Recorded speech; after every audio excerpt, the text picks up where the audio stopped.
다음 주일은 우리가 그토록 기대해 오던 VIP 초청 주일입니다.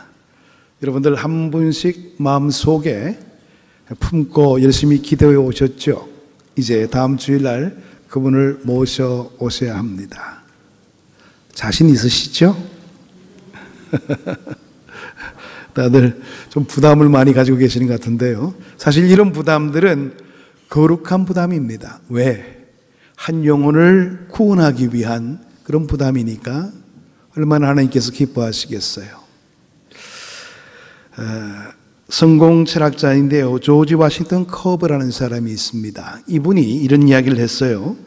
성공한 사람이 행복한 것이 아니라 행복한 사람이 성공하게 된다, 그런 이야기를 했습니다. 우리는 보면 모든 것이 갖추어져야지 행복한 것처럼 여길 때가 많이 있는데요, 오히려 누리며 현재 상황을 즐기며 모든 것 감당할 수 있는 자가 오히려 자신의 일에 성공자의 자리에 앉을 수가 있게 된다는 말입니다. 사실 이 조지 워싱턴 카바라는 이분은 옛날에 흑인 노예였습니다. 그런데 워낙 출중하게 노력을 많이 했기 때문에 많은 사람들에게 인정을 받게 되었고요, 땅콩 박사가 됩니다. 이분이 발명한 그 가운데서 아직도 많이 쓰고 있는 그런 땅콩에 관한 내용들이 있는데요, 이딴 게 아니라 여러분이 즐겨 드시는 땅콩 버터가 바로 이분이 개발한 겁니다. 이런 많은 성공, 또 많은 사람들의 추앙의 대상이 되었던 사람인데, 이분은 모든 것이 갖추어져서 행복감을 얻는 것이 아니고 행복함을 누리고 자기 분야에서 열심히 일을 하다 보면 자기도 모르는 사이에 자기 분야의 성공자가 된다, 그런 이야기를 했습니다. 주의 일을 하는 사역의 자리도 마찬가지가 아닌가, 그런 생각을 가져봅니다. 사역에서 행복을 느껴야 사역의 결과가 좋아질 수가 있습니다. 여러분, 주의 일 감당하게 될 때 입이 그냥 툭 튀어나와가지고 주의 일 감당하게 되면 그 일 같이 하는 분도 부담스럽고 그 일을 하시는 것을 지켜보는 많은 분들도 부담스럽고, 그러다 보니까 일도 안 될 뿐더러 많은 사람들에게 지장을 주는 결과가 있지요. 주의 일 감당하게 될 때도 행복하게 하다 보면 그 일에 더욱 좋은 결과가 나타날 수가 있게 되는 겁니다. 전도도 마찬가지지요.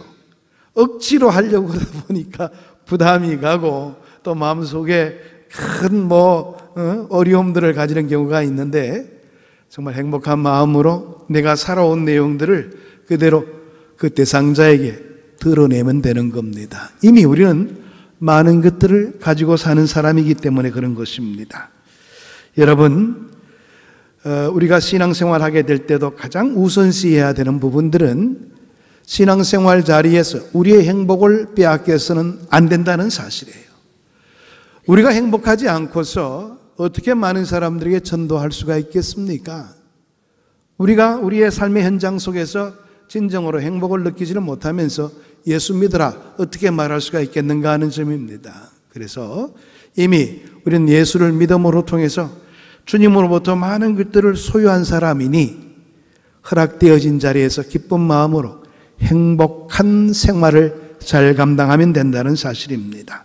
나의 고난, 핍박, 상실을 통해서 예수님이 전파될 수만 있다면 그건 확실히 행복할 수밖에 없습니다. 왜냐? 하나님께서 가장 기뻐하시는 일들을 감당하는 일이 되기 때문에 그렇습니다. 주님께서 이제 이 땅에서 작별하시고 승천하시게 될 때도 우리에게 허락하신 주의 귀한 대사명이 있죠.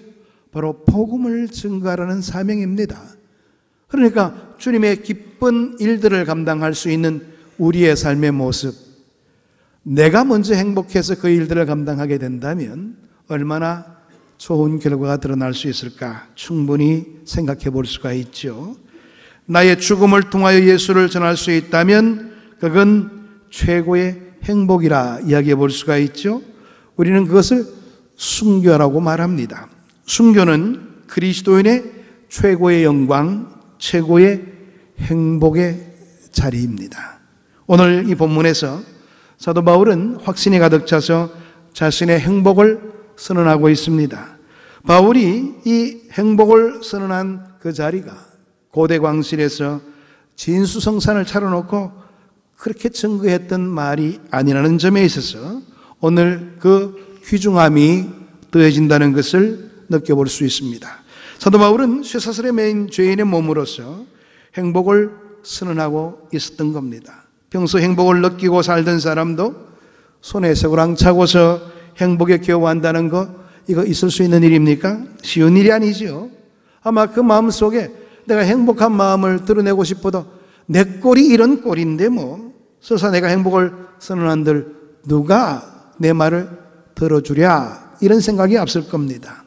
이런 내적인 갈등이 얼마든지 일어날 수 있는 상황, 그 상황이 바로 사도 바울이 처한 상황이었습니다. 사도 바울은 재판장에 서 있었거든요. 당시 재판관은 일개 하급 판사가 아닙니다. 한 나라의 왕이었습니다. 이런 상황에서 우리가 바울의 입장에 있다면 어떤 기도를 먼저 하게 될까요? 하나님, 왜 내게 이런 억울한 상황을 허락하십니까?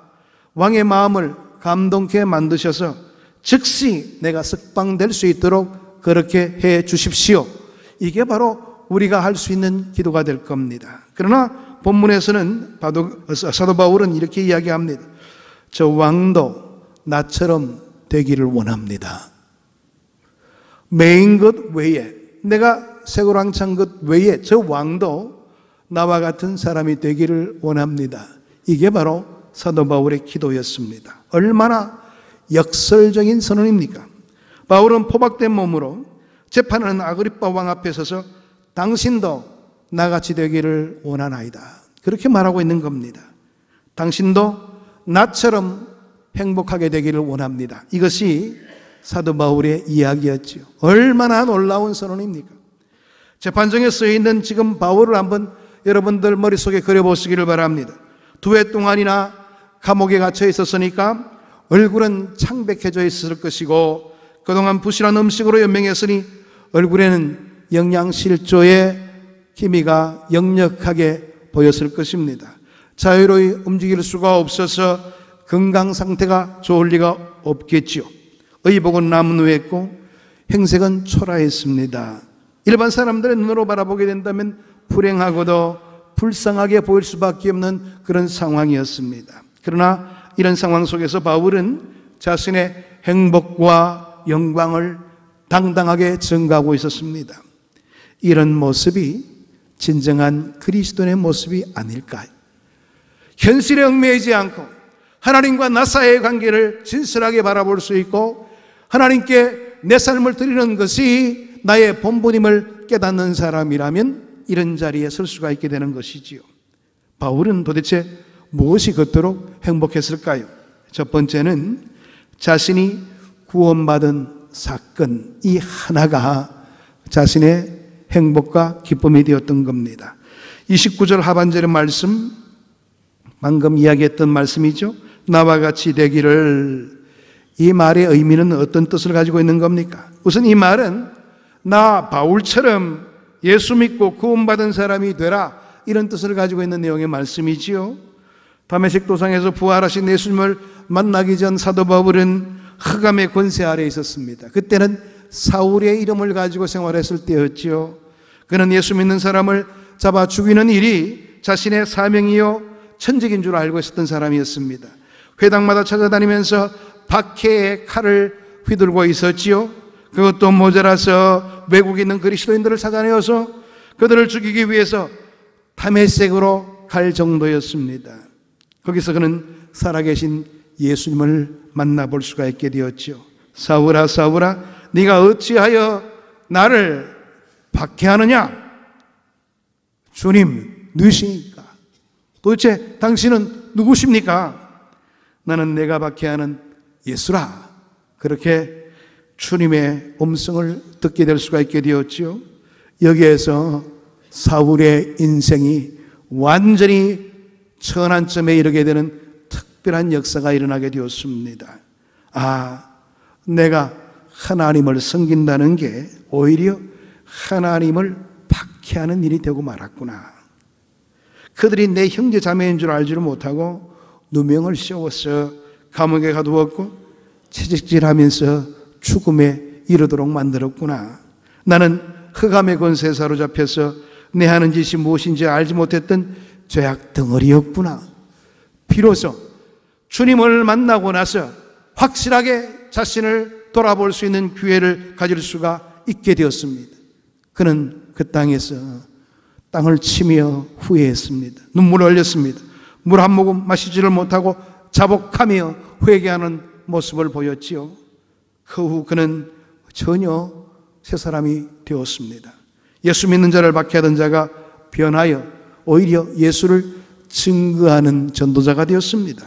그리스도를 미워하던 자가 변하여 예수 그리스도 때문에 옥에 갇히고 채찍에 맞으며 피 흘리는 일을 오히려 기쁨으로 여길 수 있는 그런 사람의 모습을 보이게 되었습니다. 예수를 위한 고난은 그의 행복이었고 영광이었습니다. 내가 구원받은 사람이 되었다는 것, 이거 얼마나 기가 막힌 일인가. 나는 좀 전까지만 하더라도 예수 믿는 사람들을 박해했고 하나님을 박해했던 사람인데 내가 이렇게 주님의 일에 쓰임받다니 이것보다 더 행복한 일이 어디 있는가. 이게 바로 사도 바울이 가지고 있었던 자긍심이었던 겁니다. 그래서 그는 담대히 외칠 수가 있었습니다. 왕이여, 당신도 나처럼 예수를 믿고 변화받아 새 사람이 되십시오. 그때 당신도 진정 나와 같은 입장에 설 수 있는 사람이 될 수가 있을 것입니다. 이와 같이 당당하게 외칠 수가 있게 되었던 겁니다. 사도 바울이 그토록 행복할 수 있었던 또 다른 이유는 무엇일까요? 두 번째는 그는 진정한 힘의 근원을 알 수 있었기 때문에 그 당시 왕 앞에서도 당당함을 잃지 않고 아주 담대함으로 자기의 소신을 펼칠 수가 있었습니다. 나와 같이 되기를. 그 말 속에는 힘의 권한을 아는 사람이 되십시오. 흔히 세상은 돈이 힘이다 그렇게 이야기하고 있죠. 아는 것이 힘이다, 권력이 힘이 아닌가 그렇게 말하고 있죠. 그래서 나처럼 되라, 이 말은 세상 사람의 입장에서는 뭔가 가진 사람이, 뭔가 높은 위치에 있는 사람이 낮은 사람을 향해서 말할 수 있는 그런 말입니다. 한 나라의 대왕과 또 그 앞에 죄수의 몸으로 쓴 사도 바울, 이런 상황에서는 누가 누구를 보고 닮으라고, 나와 같이 되기를 원한다고 말할 수가 있겠습니까? 그러나 바울에게는 이런 통념을 깨는 아주 무서운 힘이 있었습니다. 아그리빠 왕이여, 당신도 나처럼 되십시오. 왕을 침묵해 했던 그 어젓한 이 바울의 기계를 한번 생각해 보시기를 바랍니다. 세상의 그 어떤 힘 앞에서도 당당함을 잃지 않고 말할 수 있는 그 사도 바울이 가지고 있었던 자신감, 이건 어디에서 비롯된 것일까요? 사도 바울은 세상의 힘과는 비교될 수 없는 하나님의 힘이 자기와 함께하고 있다는 것을 알았기 때문에 그 어떤 존재 앞에서도 당당함을 잃지 않을 수가 있게 된 겁니다. 바울의 권세는 곧 하늘의 권세였지요. 사도 요한은 요한복음 1장 12절의 말씀에서 영접하는 자, 곧 그 이름을 믿는 자들에게는 하나님의 자녀가 되는 권세를 주셨으니, 예수를 믿는 자는 하나님의 자녀의 권세를 가지고 있는 자입니다. 사도 바울도 이것을 확실히 알고 있었기 때문에 나는 보통 존재가 아니다, 당신 뒤에는 당신의 힘이 전부이지만은 나는 내 뒤에 하나님의 그 권세가 나를 붙들고 있음을 내가 너무나 잘 알고 있다. 그렇기 때문에 나는 당당하게 당신에게 나와 같이 되기를 원한다고 말할 수가 있다. 이렇게 이야기하고 있는 겁니다. 그렇습니다. 진정한 힘, 진정한 권세를 알고 가졌기에 우리는 행복한 사람인 겁니다. 사도 바울만 행복한 사람이 아니라 우리는 구원받아 하나님의 자녀가 된 사람으로서, 주님을 영접하여 하나님의 자녀가 되는 권세를 가진 사람으로서 우리 또한 그와 같은 영광의 자리에 서 있는 사람이라는 것을 믿으시게 되기를 바랍니다. 우리는 패하지 않습니다. 우리는 망하지 않습니다. 우리에게는 참된 힘, 영원히 승리하는 힘이 있기 때문에 그런 겁니다. 그래서 사도 바울은 그렇게 강력하게 외칠 수가 있었고 우리 또한 그런 자리에 서 있는 존재가 될 수가 있는 겁니다.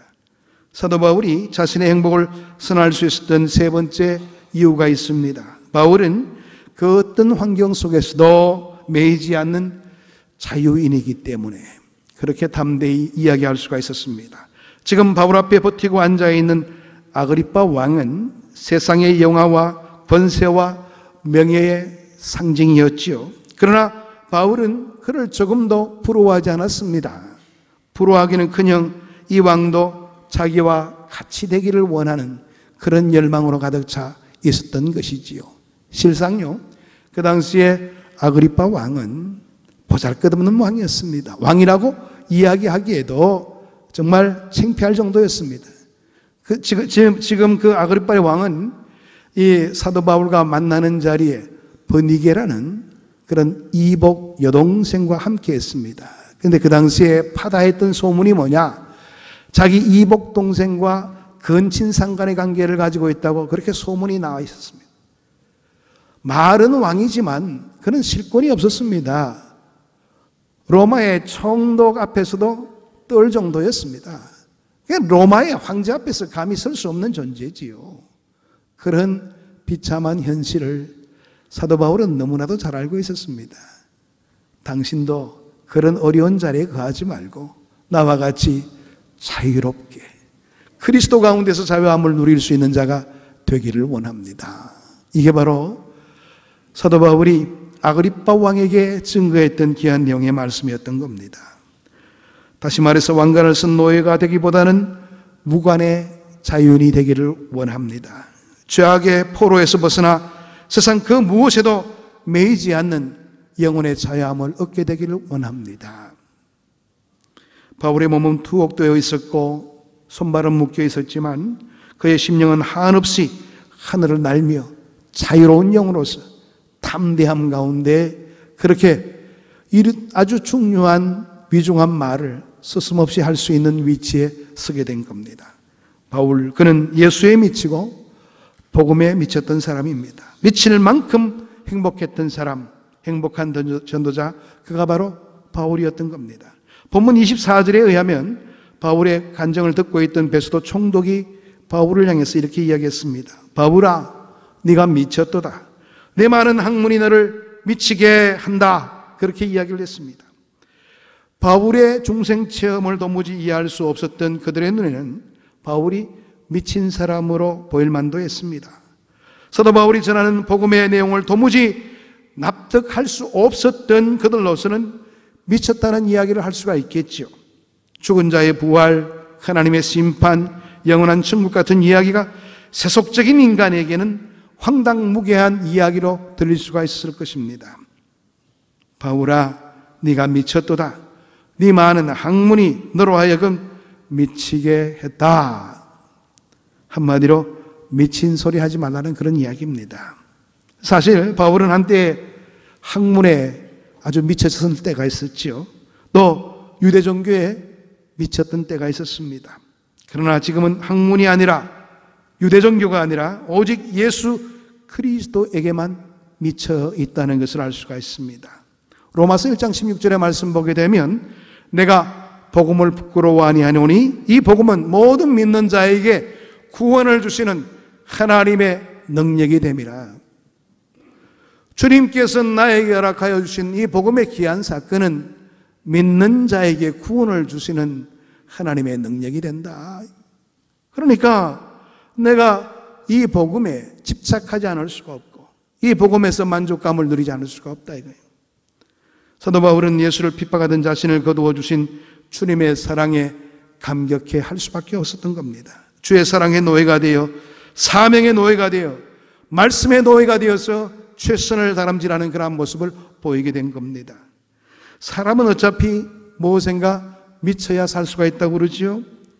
어디엔가 빠져들게끔 되어 있는 것이 인간이라고 그럽니다. 그래서 흔히들 20대에는 사랑에 미치고 30대에는 야망에 미치고 40대에는 일에 미치고 50대에는 소유에 미치고 60대에는 명예와 고독에 미치고 70대는 은퇴와 죽음에 미친다고 그럽니다. 여러분, 여러분은 지금 어디에 미쳐 있습니까? 오늘 교회와 이 시대가 진정 필요로 하는 사람은 예수께 똑바로 미칠 수 있는 사람입니다. 주님의 사랑에 미칠 줄 아는 사람들이 필요한 시대가 바로 지금입니다. 그들의 뜨거운 열정, 불타는 사랑이 우리 신앙의 자리뿐만 아니라 세상 속에서도 필요하다는 것을 생각해 볼 수가 있습니다. 눈물과 감격과 열정이 요청되는 자리가 바로 지금이 아닌가 생각해 볼 수가 있습니다. 울 줄도 모르고 웃을 줄도 모르고 감격도 열정도 없는 얼음장 같은 그런 믿음의 모습을 가지고 어떻게 신앙생활을 한다고 말할 수가 있겠습니까? 자신의 사명에 미칠 수 있는 사람이 새로운 역사를 이루어낼 수가 있게 됩니다. 그가 진정으로 행복한 사람으로 생활할 수가 있게 되는 겁니다. 생각해 보시길 바랍니다. 예수님께서 우리를 미치도록 사랑하지 않으셨다면 주님이 우리를 위해서 목숨을 내어놓으셨겠습니까? 하나님이 우리를 미치도록 사랑하지 않으셨다면 어떻게 하나밖에 없는 아들을 우리를 위해서 내어놓으시겠어요? 하나님도 우리를 미치도록 사랑하셨습니다. 그렇다면 우리의 살아가는 모습도, 우리의 그 사랑에 대한 반응도 역시 미치도록 주님을 사랑할 수 있고 주님 한 분만으로 만족할 수 있는 그런 삶이 우리의 삶 가운데 있어야 되는 겁니다. 오늘 우리 시대는 감각을 느끼지 못하는 질병으로 인해서 역사가 시들어가고 있고 교회가 죽어가고 있습니다. 죄에 대해서도 무감각합니다. 성령의 역사에 대해서도 무감각합니다. 신앙의 열정도 감격도 잃어버렸고 살았다는 이름은 가졌지만은 실상은 죽은 자들로 살아가는 그런 모습을 보이고 있는 현실이 오늘날 현대 그리스도인들의 삶의 모습입니다. 주님을 향한 뜨거운 마음 가지지 않습니다. 어느 정도 선까지 가고 그대로 멈춰져 있죠. 그러면서도 나는 다 한 것처럼 느끼며 생활합니다. 여러분, 이런 우리의 모습 때문에 이 시대가 병들어가고 있는 겁니다. 바보라, 네가 미쳤구나. 왕십리교회 성도들아, 너희들이 미쳤구나. 한국교회 성도들아, 너희들이 미쳤구나. 이 땅에 미쳤다는 이야기를 듣는 사람이 쏟아져 나오게 될 때 이 시대가 달라지게 될 겁니다. 우리의 민족이 달라질 수 있는 그런 가장 중요한 비결은 우리 믿는 자들이 주님께 매달리게 되며 주님만을 바라보게 될 때에 일어날 수 있는 현실이 될 겁니다.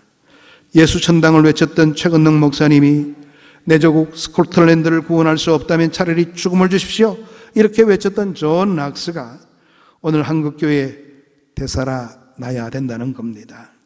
여러분, 사명에 미치면 우리의 삶이 행복해질 수가 있습니다. 비전에 미쳐야 행복합니다. 예수에 미쳤다는 이야기를 한 번은 제대로 들어야 제대로 믿는 자의 모습을 갖추게 되는 것입니다. 사랑하는 여러분, 평생 행복을 빼앗기지 마세요. 이미 주어진 행복을 빼앗기지 마십시오. 우리는 이미 가진 자들입니다. 구원의 은혜를 가졌습니다. 사도 바울이 가졌던 구원의 은혜를 가졌습니다. 하나님의 권능을 알고 있습니다. 사도 바울도 그렇게 알았기 때문에 나와 같이 되기를 왕도 원하나이다, 그렇게 말을 했죠. 주님 안에서 우리는 자유함을 가지고 있습니다. 사도 바울이 가졌던 그 자유함을 우리 또한 가지고 있습니다. 우리가 못할 게 뭐가 있겠어요? 그런데도 우리는 당당함이 없습니다. 그만큼 열심이 없습니다. 주님께 매달리지 않습니다. 왜냐? 내가 내 선을 이미 그어놓았기 때문에 그렇습니다. 더 이상 할 필요 있겠나 말이에요. 내가 전도하지 않더라도 누군가 알아서 전도하겠지, 이런 우리의 소극적인 태도가 우리의 현실을 이 모양으로 만들었다는 것을 생각해 볼 수가 있습니다. 여러분, 주의 뜻에 온전히 미칠 수 있는 주의 백성이 되기를 원합니다. 여러분의 삶이 그 일에 온전히 껴있을 때에 우리의 삶의 현실이 바뀌어지게 되고 내 삶도 바뀌어지게 되고 하나님의 영광이 나타나는 그런 삶의 현실 속에 거할 수가 있게 될 겁니다. 우리는 행복한 전도자입니다. 행복을 증거해야 될 귀한 사명을 가진 자들입니다. 사도 바울처럼 당당함을 가지고 주의 영광을 증거하는 복된 자리에 서시게 되기를 축원합니다. 기도하겠습니다. 하나님 감사합니다. 주의 말씀으로 우리의 삶을 이끌어 주시고 주의 은혜의 자리에 이르게 하시니 감사함을 드립니다. 우리 또한 사도 바울처럼 이미 구원의 은혜를 가진 자입니다. 사도 바울처럼 하나님의 권능도 알고 있습니다. 또 우리 또한 사도 바울처럼 자유함을 이미 소유했습니다. 그렇다면 하나님의 선한 뜻을 가지고 주의 명령대로 사도 바울처럼 당당함을 가지고 나서야 될 우리의 입장이 있어야 될 것인데 우리에게는 그런 소신이 없습니다. 당당함이 없습니다. 하나님만을 바라보지 못한 영고이기 때문에 그렇습니다. 이제 하나님을 의식하고 주님 앞에서 당당히 설 수 있는 자로 온전함을 유지하게 되기를 원합니다. 주의 말씀을 받아 싸우니 사도 바울처럼 당당함을 가지고 행복한 전도자로서 우리의 삶을 이끌 수 있도록 은혜 나려 주옵소서. 예수 그리스도 이름으로 기도하옵나이다. 아멘.